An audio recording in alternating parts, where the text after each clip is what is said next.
Hey guys, I'm doing something a little bit different with this kind of review since this is a remaster of a game, and yes, I am a little bit late on this review.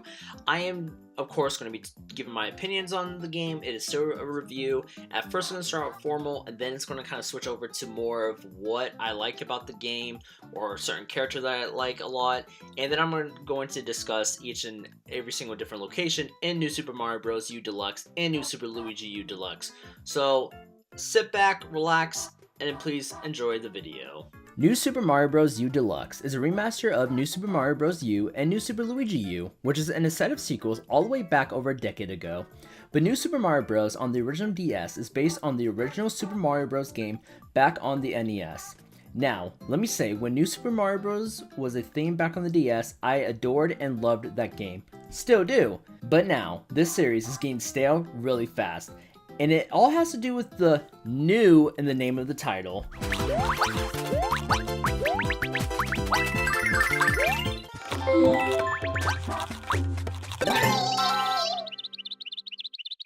New Super Mario Bros. U Deluxe comes with 5 playable characters, Mario, Luigi, and Toad, but also introducing Toadette, who can transform into Peachette with the Crown power-up, which doesn't make any sense to me and breaks all forms of Mario canon, if people take that seriously.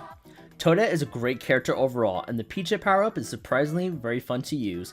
You can double jump and glide at an angle for a limited time. Toadette adds about 100 seconds onto the clock on both the original and New Super Luigi U games. Yes, it makes the games very easy, just like in Donkey Kong Country Tropical Freeze when you use Funky Kong. But the game, in my opinion, is a lot more enjoyable to play. Unlike with the very last character, Nabbit, where he takes no damage whatsoever. He can only perish if you jump into either lava or an endless pit. He can't use any sort of items or ride on Yoshi. I don't get why Nintendo included him. He doesn't make the game easy, he just makes the game dubbed down to the extreme. New Super Mario Bros. U Deluxe runs at 1080p, compared to the original on the Wii U at 720. This gives the artwork in the environment a bit more life, but I don't understand the reason why anyone who has played the original on the Wii U would pick this game up. Heck, a copy of the original New Super Luigi U came bundled together for the Wii U, so really there's no reason why this game even exists. And there isn't anything new about both of these games that are packaged with. It's literally the same levels, obstacles, etc., but with one new character. And to be honest, Toadette isn't really worth paying $60 for this game, and that is really the main issue that I have. This game shouldn't be $60. It should have been half of the price. There isn't anything deluxe about reusing content to make a quick buck. I thought you were better than this, Nintendo. And it actually kind of really sucks, because I really like the artwork, the music, and actually the level designs. I think where the hidden coins and where the hidden items and power-ups are at are actually really nicely placed. I actually have to give huge props to Nintendo for that. I just wish they would kind of do something new with this whole franchise. Maybe it's time for them to take a huge decade or even more long break with it. It does really kind of suck, because I really did like New Super Mario Bros. On the original DS, and the sequel was just okay, but still, it was much more enjoyable and even playable than what we have here. Hopefully, like I said before, they need to take a decade or two long break, and maybe even brand new ideas can come to the table of what they have next for the 2D platforming Mario games.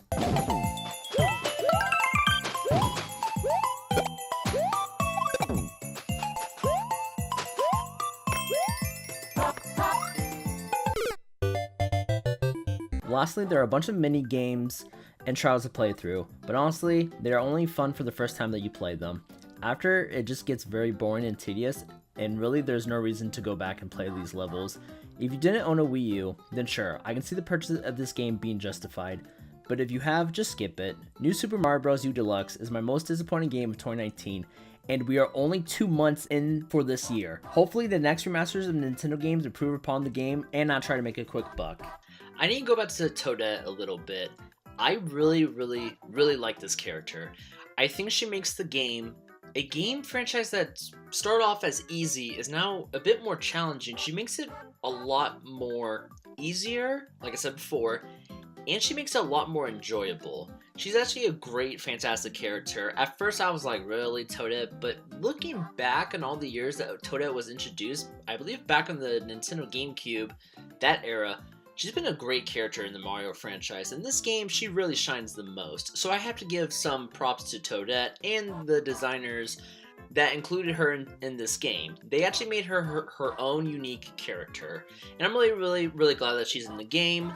But really, she's the only character that I enjoy playing as, I'm not gonna lie. Mario, Luigi, Toad, not really. Luigi kind of has this weird... He kind of slides a lot, and his jumps... I mean, they're high, and that's his advantage. His disadvantage is that he slides when he lands or when he runs. And it can be kind of challenging a little bit to kind of control him, and I just don't like that. Toad, he's okay. He's just really fast, if I can even say that at all. And Mario, he's just plain and average and stuff like that. So really, in my opinion, in my eyes, Toadette is the best character in this game.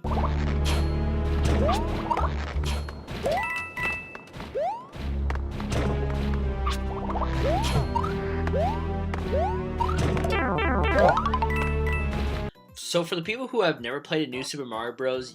Game before, and this is your first time picking up this kind of game, let me kind of go over the worlds a little bit. And yes, they haven't really changed overall. Maybe the first world and how the levels are laid out, that's the only thing that's really have changed. So, World 1 in New Super Mario Bros. U Deluxe is Acorn Plains. It is pretty much just a plain, simple, trying to get you started into the game. It's really easy. It's also enjoyable, I'm not gonna lie. This is where they introduced the Acorn power-up, which is, in my opinion, just the Tanuki suit, but I digress. The second world is Layer Cake Desert. It is, like I said before, the desert area. This one, like I said, it's not that difficult. They introduce more and different enemies as you progress in the game. It's just you're dealing with the exact same kind of enemies, and once you know how to get around them, they are really easy levels. World 3. Now this is where you can kind of choose to go to the Sparkling Waters or to World 4, Frosted Glacier. In Sparkling Water, there's a lot of water levels. I'm not really that big of a fan of them, actually in any video game, to be honest. I just think they're really annoying. And yeah, they are, like the cheeps and bloopers and all that kind of stuff. It's just really annoying, and just the way they put them in some levels. There's some levels, and it's more towards the end, is that you're getting hoarded by cheeps, and to me that doesn't make any sense whatsoever. It's not good level design, and I wish Nintendo would realize that and not do that. Now in Frosted Glacier, I wouldn't say the enemies are the most challenging. It's more of the platforming and the obstacles. Now don't get me wrong, when I mean challenging, I don't mean it's impossible to get through. You can easily get through them, but like I said before, with Toadette and the Peachette item, she makes it way too easy. World 4 is pretty much a cakewalk in this game with Toadette. Now, World 5 is Soda Jungle.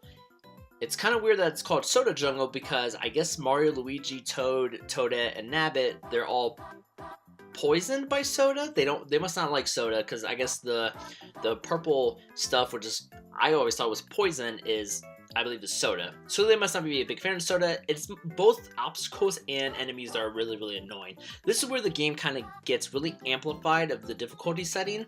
And I mean, yeah, it's pretty much past the halfway point, but yet again, the whole, oh, it's soda is the purple stuff. Really? You don't like crushed soda, Mario? You don't like grape crush soda?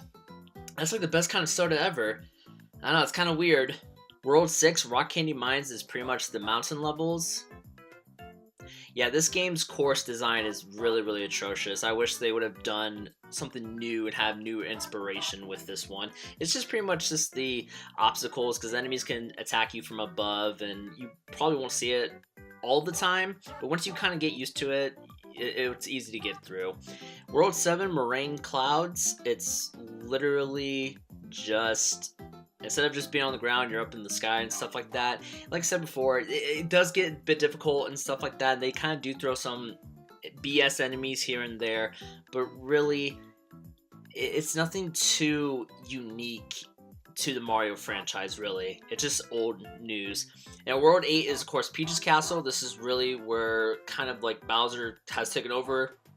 It's Bowser's territory, even though it's Peach's Castle. And yeah, these levels really got amplified big time. Not as bad as the New Super Mario Bros. Wii game, because those were atrocious levels. Like, those were difficult. But yeah, this is where the game pushes you to the hardcore of just being difficult. And the final boss fight with Bowser is one of the best boss fights in a 2D platforming game, in my honest opinion. And of course, World 9, it's not really a spoiler if you ever played a Mario game.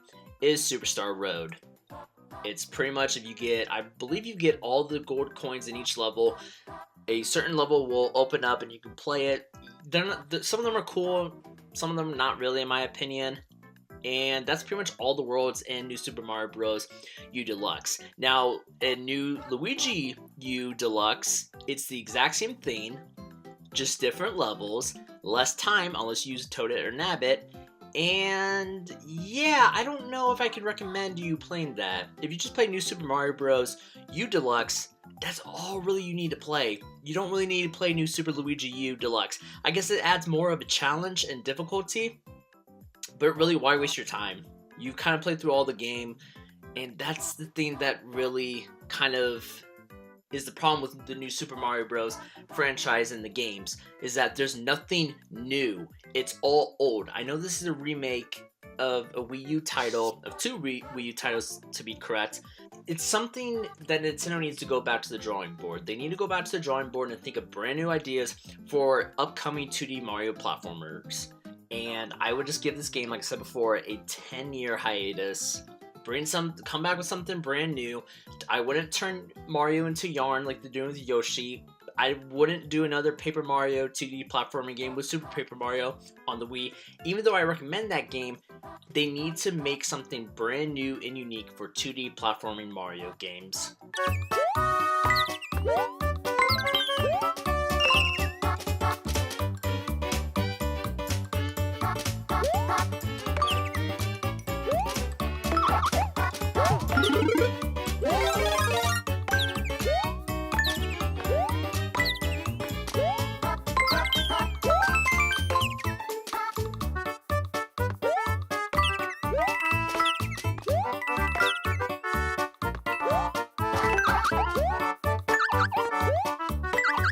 Honestly, if you've played the Wii U versions of these games, heck, even the Wii version of New Super Mario Bros., you don't need to play this game. Don't waste the $60. That was the biggest crime of all of this game. This game should only be $30 to $40 at most. It's just really just a big, big disappointment. Toadette, yeah, she does make the game enjoyable, but not worth $60. So save that money and buy something else, honestly. Thank you guys for watching. I'll see you guys on the next review.